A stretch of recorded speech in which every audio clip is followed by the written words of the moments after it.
দেখুন, আমাদের যে মনুষ্য জন্মটা আমরা পেয়েছি, এটা তো আর কোনো কিছু তো আর এমনি এমনি হয় না। এমনি এমনি কি কিছু হয়? এমনি এমনি কিছু হয় না। যদি কখনো খুব ঝড়ও ওঠে, প্রাকৃতিক দুর্যোগ হয়, তারও একটা কারণ থাকে, জলবায়ুগত কারণ থাকে। আমাদের যদি শরীর অসুস্থ হয়, যেমন জ্বর হয়, তাহলেও তার একটা কারণ থাকে। যেমন হয়তো আমরা বৃষ্টিতে ভিজেছি বা বেশি ঠান্ডা লাগিয়ে ফেলেছি, তাই আমাদের শরীরে জ্বর হয়েছে। এরকম প্রত্যেকটা জিনিসের পিছনে একটা কারণ থাকে। তো তেমনি আমরা যে মনুষ্য জীবনটা লাভ করেছি, সেটার পিছনে একটা কারণ আছে, উদ্দেশ্য রয়েছে। সেই উদ্দেশ্যটা কি না, ভগবান আমাদের এই মনুষ্য দেহটা কেন দিয়েছে?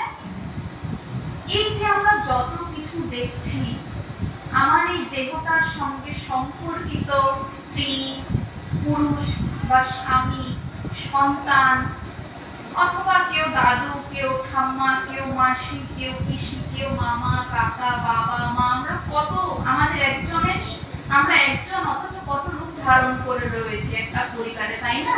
কারো স্ত্রী তো, অথবা কারো স্বামী, অথবা কারো পিতা বা কারো মাতা, কারো সন্তান, আমাদের এক একজনের কতটা রূপ। তো এই যে সম্বন্ধের মধ্যে আমরা আবদ্ধ হয়ে রয়েছি, এটাই কি আমাদের আসল উদ্দেশ্য? যদি এটা আমাদের আসল উদ্দেশ্য হতো, তাহলে আমাদের যখন মৃত্যু হয়ে যেত, তাহলে কিন্তু আমার সাথে সম্পর্কিত যা যা কিছু রয়েছে, তা কিন্তু আমার সঙ্গে সঙ্গে চলে যেত, তাই না? যে আমি বিবাহ করেছি এখানে, আমি যখন মৃত্যুবরণ করবো, বা এখানে যা সংসার বসিয়েছি, আমি এখানে যা গাড়ি কিনেছি, বাড়ি তৈরি করেছি, তা আমার মৃত্যুর পরেও চলে যাবে। আমি ব্যাংকে 1 কোটি টাকা রেখেছি, মৃত্যুর পরেও সেই 1 কোটি টাকা আমি হাতে পাচ্ছি। এমনটা হতো কিনা? কিন্তু এমনটা হয় না। কি হয়ে যায়? মৃত্যুর পরে আমাদের সমস্ত কিছুই এখানেই রেখে চলে যেতে হয়। তার মানে বুঝতে হবে, আমাদের উদ্দেশ্য এটা নয়। আমাদের অন্য কোনো উদ্দেশ্যের জন্য এই পৃথিবীতে পাঠিয়েছে যে তার সময়কালটা, স্থায়িত্বটা কখনো অল্প, কখনো তো কারো কারো ক্ষেত্রে একটু বেশি। যেমন কখনো কারো ক্ষেত্রে 30-40 হতে পারে, তো কারোর জন্য হয়তো 70-80 হতে পারে, কারোর জন্য 90-95 হতে পারে। ভগবান এইটুকু কোনো না কোনো জোরে দিলে 100, এইটুকু সময়ের জন্য আমাদের পাঠিয়েছে, যে নিজের কর্মটা তাড়াতাড়ি করে কমপ্লিট করে নাও। যেমন স্কুলে পড়লে স্টুডেন্টদের কি স্যার বা ম্যাডাম হোম টাস্ক দেন, তাই তো? যে তোমার 2 দিন ছুটি, এই যাও বাড়িতে, তুমি দুপাকা হাতের কাজ করে পরদিন বাড়ি আসবে, এটা বলে দেয়। ঠিক তেমনি ভাবে আমাদেরও কিন্তু কিছু হোম টাস্ক দিয়েছে, সেটাকে আমরা ভুলে গিয়ে আমরা কি করছি?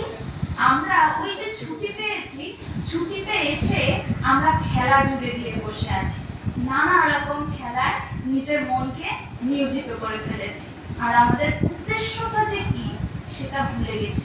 এই মানব তনু ধারণ করেছি, দেহ ধারণ করেছি, দেহ ধারণের উদ্দেশ্যটা কি সেটা ভুলে গেছি।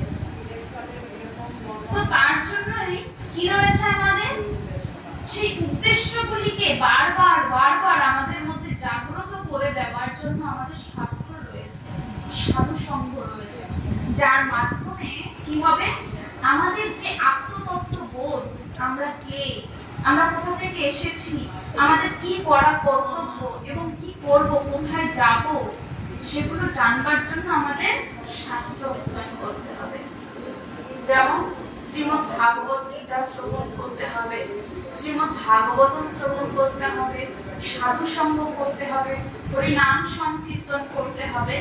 এগুলো করার ফলে কি হবে না, আমাদের অভ্যন্তরে সেই ভগবত চেতনা খুব দৃঢ়ভাবে জাগ্রত হবে।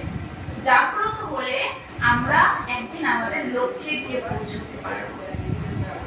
তো ঠিক তেমনি ভাবে এই যে আমরা মনুষ্য জন্মটা পেয়েছি, এক কথায় যদি কেউ প্রশ্ন করেছে কেন, তাহলে হচ্ছে ভগবত আরাধনা। আচ্ছা, কেউ কথা বলবেন না, কথা বলছি নিষেধ করে শোনেন। এই মনুষ্য জন্মটা আমরা পেয়েছি ভগবত আরাধনার জন্য, শুধুমাত্র ভগবত আরাধনা। এবার ভগবানের আরাধনা করতে গেলে আমাদের জীবনে খাদ্যের চাহিদা আছে, বস্ত্রের দরকার আছে, বাসস্থানের দরকার আছে, সেগুলো হচ্ছে গৌণ।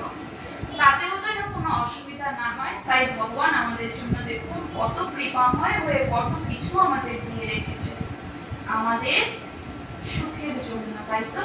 কিন্তু আমরা কি করছি? একের পর এক ভগবানের মন্দিরের কাছে গেলে লিস্ট ধরিয়ে দিচ্ছি। ভগবান আমার বাড়ি চাই, আমার ছেলেটার চাকরি চাই, আমার গাড়ি চাই, আমার অমুক গয়নাটা চাই, আমার অমুক ইচ্ছেটা তুমি পূরণ করবে, অমুক বড় এত বড় লিস্ট ধরিয়ে দিই আমরা ভগবানের কাছে। পুজো দিয়ে আমরা এটাই বলতে থাকি। কখনো আমরা কি বলি যে ভগবান তুমি আমাকে যতটা দিয়েছো আমি তাতে অনেক খুশি। সব থেকে বড় একটা ঐশ্বর্য কি জানেন? সব থেকে বড় একটা ঐশ্বর্য মানে সন্তুষ্টি। সন্তুষ্টি ভীষণ বড় ঐশ্বর্য, ভীষণ বড় সম্পদ। এই সন্তুষ্টি যার মধ্যে রয়েছে সে খুব তৃপ্ত।